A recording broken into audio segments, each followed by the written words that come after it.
Hello and welcome back to Walk the Cinema podcast. Today we're going to be talking about Picnic at Hanging Rock. I love this movie so much. Yeah, Peter Weir's Picnic at Hanging Rock. This is a first time watch for both of us. I think you enjoyed it a little bit, maybe a lot more than I did, but I did enjoy it, and I did think that we'll get into like what worked and what didn't work for me. Before we start, Peter Weir is known to American audiences for The Truman Show and Dead Poet Society. Yeah, I think those are what I would associate him with. I've seen both of those movies. Right. I had never seen this. I had never even really heard of this one, to be honest. Before I heard of it. I bought it. It was just like sitting on the shelf for a while. He has a lot of Australian movies. Like he worked with Mel Gibson and stuff. He won like their version of the Oscars, the AFI Best Picture with Omsdale, the same year that Wake in Fright and Walkabout were nominated, which is crazy because those two are like so highly recognizable for exploitation in general. In our last episode, we talked about Mad Max Fury Road. And this is also Australian. It is. It's an Australian production, but it's very, very different than Mad Max. Yeah, this is very different from everything else coming out in Australia at the time and just in general. In Australia, you wouldn't get book adaptations in the 70s. Like, that's like an American thing. That's like a glamour thing that they would like, a book that's like glamorous. So like back then you'd get like offbeat comedies and action movies in Australia, and that's about all you got. So this was like a step out of the norm, and it was a weird production because the movie itself is very mystical, and Hanging Rock is clearly like it's a real place, and a lot of the people involved in this think that the rock is like weird, and that it makes them feel a little uneasy. Yeah, I would assume. I have no idea. I've never been to Australia, or like I didn't really look into the lore of it much, but I would assume it's kind of like confirmation bias, or like anytime I go to a place that I know is haunted, I'm like, or I know, or I think I know it's haunted, then I feel like, oh, I heard like weird noises or that could easily be explained, but I 100% think it's a ghost. So maybe it's kind of like that. But this movie, I think, it's about this all girls school in Australia. It's like a boarding school it's like a very European style boarding school. There's a lot of like European girls in it, like English girls. Yeah. And they are going on a little excursion, and there's kind of one girl in particular that everybody kind of loves in their own way, whether it's as a friend, romantically, lustfully, that kind of thing. Yeah, Miranda, which I think she's kind of like an Aphrodite's figure, which I don't know if it was that in the book, but from what I could tell from the production, everyone like looked at her as like, that's Miranda. Like the woman that wrote the book was walking around a Hanging Rock and recognized the actress as Miranda without knowing she was casted as Miranda. That's crazy. But yeah, so it's about them. They go to this little excursion to have a picnic at the Hanging Rock, and a couple girls go off on their own to go up the rock and like do some exploration and stuff. And then there's like another kind of, I wouldn't say subplot because it becomes like the main plot, but one of the girls at the college gets kind of punished and she can't go to the rock, but she really looks up to Miranda. Yeah, we get the idea that she has a crush on her. Yeah. Which it is like the lesbianism of it that is in the book. Like the original book, it is in the story, and it's not sexual at all. Overtly like.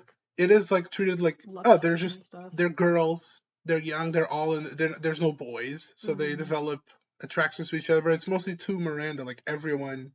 Yeah, everyone like either wants to be Miranda or wants to be around her, and she seems like a kind person to everyone too. Yeah. Like she's not like a mean girl, even though everybody adores her. They're a very tight knit group. Yeah. Though. Everyone is like super happy that they're all together, and then they're super sad when they go missing, which is what happens. They end up going missing. One of the girls that was with the group that went missing, um, wakes up and runs down the rock and sees a teacher going up the mountain, and then the three girls and the teacher all disappear, and it's kind of like the aftermath of that. Which is just a big transition because the movie starts so like fantastical and like beautiful, and there's like pipes. Yeah, it's like ethereal in my opinion. And this is the part of the movie that I really enjoyed, and what like once this part ends, that's when it kind of drops off for me personally, because I just feel like there's such a weird mysterious energy that the first like third has that I feel doesn't carry over. And I know it doesn't carry over because it's kind of like that is an unexplained thing that happens. Like no one can explain what happened, but I really like the feeling that it created. Like the music is really pretty but creepy. Like something's off. I think everything here is set up perfectly. Well, the music and the visuals are like, oh, this is very nice, but it feels uneasy at the same time. And also they set up the disappearance by like showing all the creepy crawlies going around, right? Yeah. They show the mountain faces that kind of look like, that could be like faces on the mountain, like eyes, noses, and mouths on the side of the mountain. It's like that's setting up like the environment could have taken them. Then they also set up like this weird environment where they fall asleep and they wake up and feel funny. So it could be like a stranger force, and also the watches stop. So it could be like magnetism. They set it up so like you're thinking like, oh, it could be this, it could be that, but then they don't answer it. Yeah. And I think that's my favorite part. Is like a screw you, figure it out. But there's nothing to figure out. That's the point. Yeah, and you don't figure it out by the end. Like one of the girls does get discovered, but it leaves even more questions because she's been gone for days. It's the glimmer of hope. Yeah. Because you haven't seen it, right? You watch it for the first time. You're like, oh, they found one of them. They're gonna find more of them. Or there's gonna be answers. Yeah. Or like, yeah, she'll tell us something that we don't know, but she doesn't tell us a single thing. She just shows up, has no memory of what happened. Physically, she seems fine too. Like, for what she had been through and how long she had been out there, the like physician was kind of like, oh, she only has like a few minor scrapes and stuff. And then with her corset is missing. And one of the workers for the college like asks one of I guess the higher ups, not the owner, but I think it's just one of the higher ups, and is like, should I have told the police this? And then she's like, no, you did a good job. Don't tell the police. It's like probably nothing. And you do get the sense that this school is kind of covering up bad events that happen. Right, because the owner herself says like already like 3 girls are gonna drop out, plus the 3 that went missing, plus the one that didn't pay. So this is bad for business because it's not a charity. Yeah. Which she mentions it's not a charity. Speaking of her, this is played by Rachel Roberts, fresh out of Murder on the Orient Express. So this is kind of like, at the time, it was a step down in production. Like, Murder on the Orient Express was a big production and a successful one. So going to Australia to do a movie that could very easily have flopped, because critically this is acclaimed, but audiences at the time were very divisive on this, and American audiences did not like this at all. Yeah, and I can definitely see why that American audiences didn't like it. It is kind of a hard sell, and I don't even know how you would have gone about marketing this movie, because any type of marketing I think would have either left you confused or had different expectations, because I think at the heart of this is like a mystery drama. Yeah, it's a mystery. You could even go as far as to say it's kind of a horror movie. Yeah. Like there's elements. There's definitely elements, but it's done in a way that it's more it is more mysterious, and you don't get answers and stuff. So I can kind of see how it would be a hard sell. Right. And it is kind of a hard sell even for me, because I think I do end up getting a little bored towards the end. Yeah, I You saw know? that from a lot of people. That like their main criticism is that they got bored, which is fine. And I understand that. I didn't get bored personally. I was super into it. I think it's just the movie itself is as magnetic as The Rock is. I couldn't look away. I didn't touch my phone a single time. Mm-hmm. Not once. I didn't even check the time. I had it face down and I didn't touch it until the movie ended. So I was completely like glued to it. Yeah. It was just like it starts so pretty but uneasy, so you know shit's gonna go down. Yeah, you just don't know what, you know. Because I did read because we have this on Criterion. Yeah. So I read Beautiful print, by the way. It is. It looks so good. It does look good. So I was reading the back of the box, or the disc holder. I cannot think of the name. Anyway, Case. the case, yes. Okay, so anyway, I was reading the back of the case, and it was talking about how, some girls, or, people go missing. So I did know that, like, it at some point somebody was going to go missing, but I think it does a good job where, even if you have that knowledge, you're not really sure if it's going to be the girls that went up the rock. Mm-hmm. Is it the girls that were left behind, like the rest of the college? Yeah. Or the school? Yeah, you don't know who it is. It would have, like, from a filmmaking perspective, it would have made more sense to make the girls at the bottom disappear. Because, like, Miranda was, like, the main attraction to this point.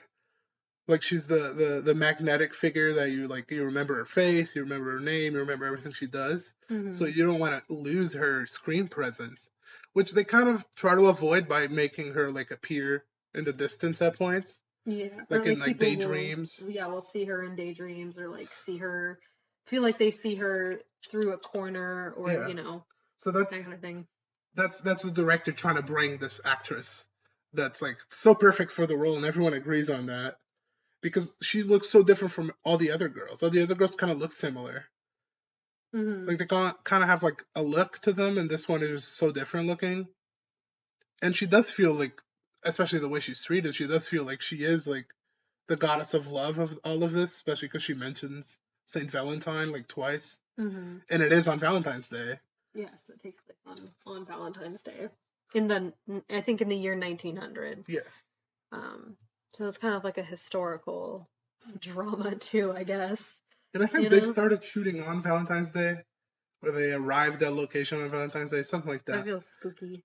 Yeah. Like the story behind everything. The Rock is at first maybe not super impressive, which is again a sign that it's not an American movie. Because if this was an American movie, they probably would have like painted a background and try to underpose it so it looks massive and scary. But they didn't need to do that because The Rock is magical. It doesn't need to be big. Yeah, it has. Which, by the way, The Rock is not actually magical. No, but it's not actually a factor. Yeah. It's just an idea. Yeah, because they do go into like a trance-like state where they just kind of go through a crevasse and disappear, and that kind of whole sequence, and them falling asleep seemingly out of nowhere, and like the music going, and then they wake up and they're in a trance. That all kind of reminded me of things like 2001: A Space Odyssey, when they have the monolith that lands, and then the monkeys are kind of like, oh wow, like this is crazy, I was watching it and I was immediately like, Sofia Coppola, The Beguiled.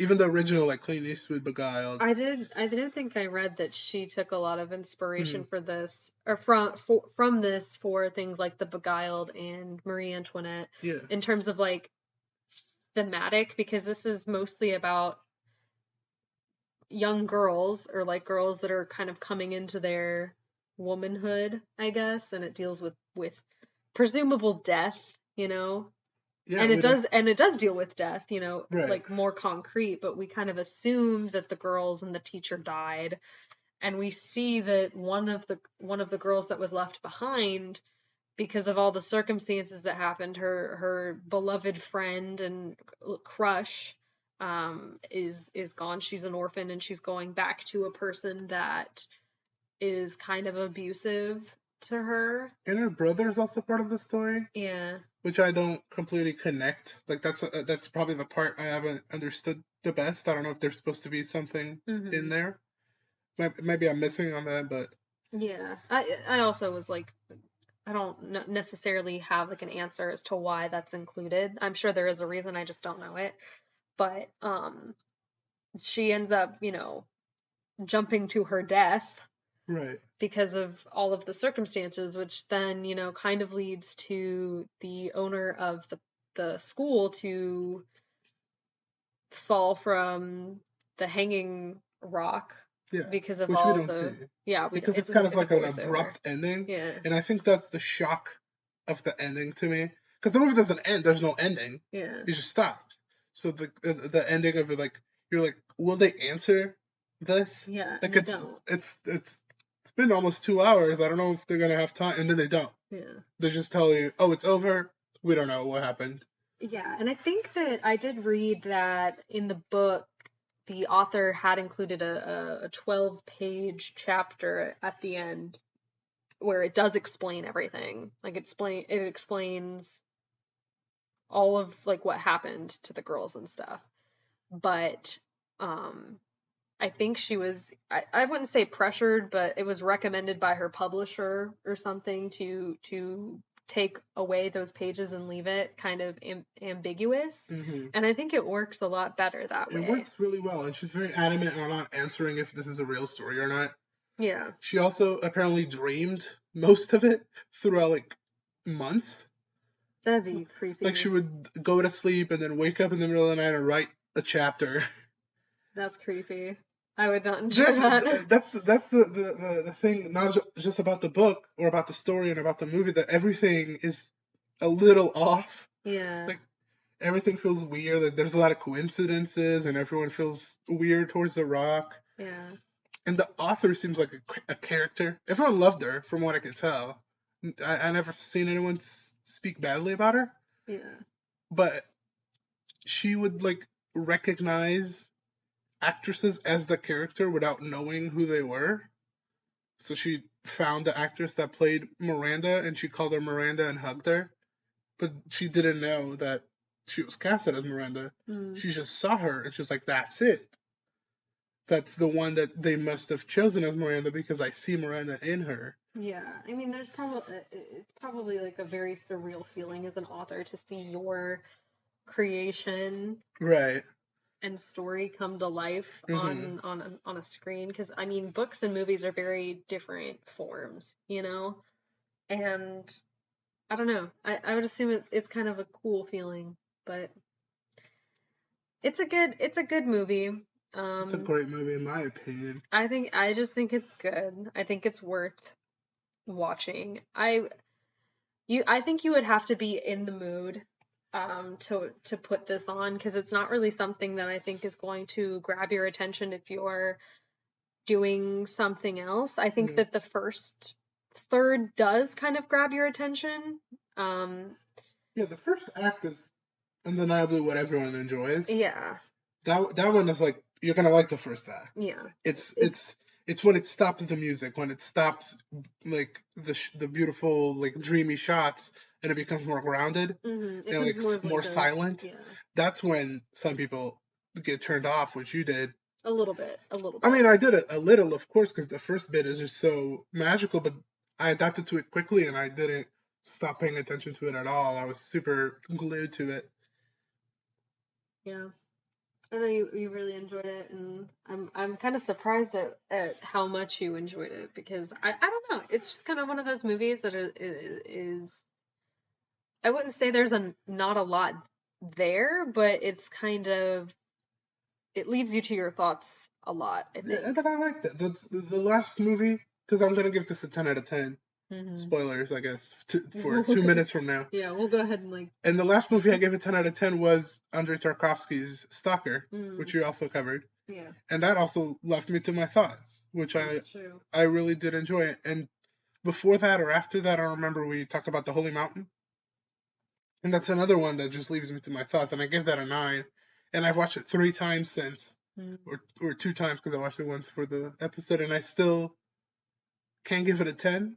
But I love that it leaves me to try to figure it out. Like it's a little puzzle that doesn't have an answer. Yeah. And I love that this doesn't have an answer. Like that feels special. It feels like it's its own thing. They're not trying to please an audience. It's a mystery, and it's mysterious. Mm-hmm. It's a mystery that's actually mysterious. It's not a mystery that at the end everyone killed the maid or whatever. You know, like those whodunits that everyone did it, or someone that barely was on screen did it. Yeah, and there's no happy ending to it, you know? Like there's no. It's a terrible ending. It You is. see one of the girls dying that didn't deserve it. She was so nice. She was nice. She was, you know. Everyone was nice. Yeah, exactly. And except for maybe Ingrid at a point. She was a little annoying, but. Oh yeah, Ingrid. I don't remember Ingrid, to be honest. Glasses. Oh, Edith. Edith. Yeah. Sorry, Edith was the annoying one. Yeah. But... Edith Ingrid. Sounds annoying. Yeah. I'm kidding. Anyway, yeah, I do think that I gave this a 7 out of 10. Mm-hmm. So, not anything to scoff at, but I definitely just feel like I didn't connect with it as much towards the end, and I think that I'm not sure if I'll revisit this ever, to be honest. I might. I'll do it alone. You might do it alone, but I mean, I wouldn't be opposed to, like, if you wanted to watch it, like, not watching it. I feel like now I just want to watch all the Peter Weir movies, because, like, of course I knew him from Truman Show, and That Poet Society, and Master and Commander, which we covered. Yeah. And those just don't do it for me. I'm sorry, but, like... I enjoyed the Truman Show. It's good. It's very good. But it doesn't hit it. Like this I get what you're saying, and I think like the closest thing that I think that would come close to a Picnic at Hanging Rock for you emotionally would be, my guess would be Dead Poets Society. A lot of people connect with that one, but I think that because of how big it was and how should I put this? How many school teachers love to show it during class. Because they feel like they're the next Robin Williams teacher person, that they can change the world. Then it gets a little like cheesy, you know? That movie was incredibly influential, though. Yeah. Not just on teachers, but other movies as well. And I'm not discrediting it, but it is an American production, and it feels such, which is not a bad thing. But this, being an Australian production, being like the first of its kind, makes it more unique and makes it the vision of the author. Like you could see his vision at multiple points. You could also see the vision of the cinematographer at a lot of points. And you can see the vision of the editor, because like he edited like birds all throughout this. Mm-hmm. That we don't actually see the birds with the shots on the girls. We see the birds on their own, which I don't know what that means, but that's his vision, and you could tell that the editor put that in there. Mm-hmm. As transitions and as like fade outs. Yeah.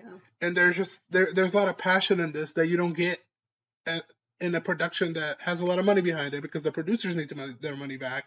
The studio is putting pressure on you, telling you what to do. There's hundreds of actors, there are hundreds of people on set. So it's different. It doesn't feel as close, which doesn't make it worse. It just makes it completely different. Yeah. I agree. But I think, unless you have anything else to say, go watch it. It's really good if you haven't seen it. Or if you have, go watch it again. Yeah. I think we'll wrap it up there. So don't forget to like, subscribe, leave a comment if you can, rate us if you want to, and we will see you next time.